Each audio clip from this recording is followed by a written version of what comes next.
कमाल का आइडिया दिया है भव्या ने रिशांक को। रिशांक और भव्या आए हैं करीब और अचानक से बुआ माँ की जो दिमाग है काफ़ी तेज चलने लगा है और रात भर वो भव्या को काम पर लगाने वाली है, नज़र रखने वाली है और मन ही मन ये सोच रही है कि ये मोटी अगर इसी तरीके से मेरी सारी बात मानती रही ना तो बहुत जल्दी मैं इसे इस घर से बाहर निकाल कर फेंक दूंगी।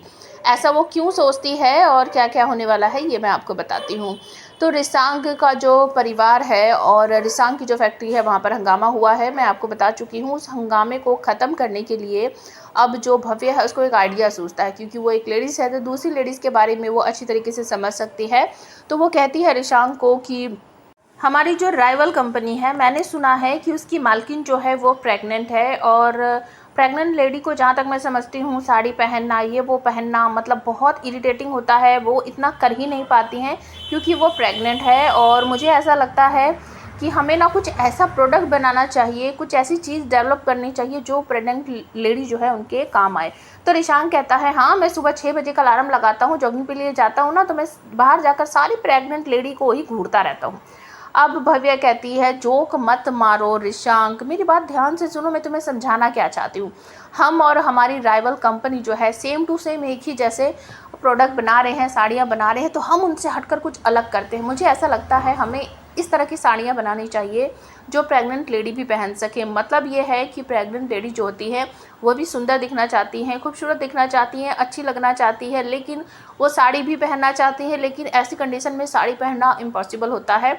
तो हमें कुछ ऐसी साड़ी बनानी चाहिए जो मतलब कि गाउन जैसी हो और जिसे वो बहुत आसानी से पहन सके। तो हमें रेडी टू स्टिच साड़ी बनानी चाहिए जिसे 1 सेकंड के अंदर ही प्रेग्नेंट लेडी पहन ले। और ये आइडिया जो है रिशांक को कहीं ना कहीं थोड़ा सा अच्छा लगता है, उसको इम्प्रेस हो जाता है वो और भव्य को अपनी तरफ खींचते हुए कहता है वाह क्या बात है, तुम्हें भी अच्छे अच्छे आइडिया आते हैं। तो भव्य कहती है मेरा भी दिमाग है, ऐसा थोड़ी है कि दिमाग तुम्हारे पास है, मैं भी अपना दिमाग चला सकती हूँ, आखिर मैं भी तो एक लड़की ही हूँ। तभी आ जाती है बुआ माँ और कहती है कि भव्या अच्छा हुआ तुम मुझे यहीं मिल गई। रिशांक कल ना सुबह बहुत एक बड़ी पूजा करनी है और उसके लिए भव्या को रात भर बैठ के चंदन घिसना है। तो इस तरीके से वो कहती है। तो रिशांक कहता है ठीक है बुआ माँ, उससे पूछ लो वो कर देगी। तो भव्या हाँ में अपनी गर्दन हिला देती है, कहती है कि हाँ बुआ माँ ठीक है, आप जैसा कह रही हो मैं बिल्कुल वैसा ही करूँगी। तो बुआ माँ की जो प्लानिंग है, जो उसने सुना था भव्या ने अपने कानों से, वो 1 सेकंड के लिए सारी बातें उसे याद आती है और भव्या सोचती है कि मुझे ऐसा लग रहा है कि शायद अब ना कुछ और नई प्लानिंग या प्लॉटिंग कुछ करने वाली है बुआ माँ मेरे खिलाफ़ या फिर रिशांक और हम सबके खिलाफ़। तो तभी वो मन ही मन सोच लेती है कि अब मुझे अपनी आंखें भी खुली रखनी पड़ेगी और बुआ माँ जो कहती है वो भी करना पड़ेगा।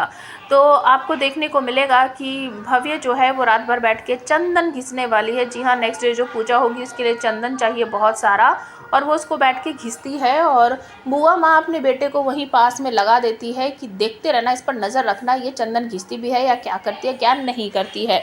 तो भव्य जो है धीरे धीरे बैठी बैठी चंदन घिस रही है, काफ़ी लेट हो चुका है और अचानक से उसकी आंख लग जाती है, उसे नींद आ जाती है और वो वहीं सो जाती है। और तभी आ जाती है बुआ माँ, कहती है कि बस ये मोटी इसी तरीके से मेरी बात मानती रहे तो बहुत जल्दी मैं इसे इस घर से बाहर निकाल दूँगी। आप हमें कमेंट करके बताओ कि ये शो आपको कैसा लगता है और भव्य किस तरीके से अब इस वाले जो चाल है या फिर नई जो प्लानिंग है उसको किस तरीके से फेल करने वाली है। प्लीज़ कमेंट ज़रूर कर देना।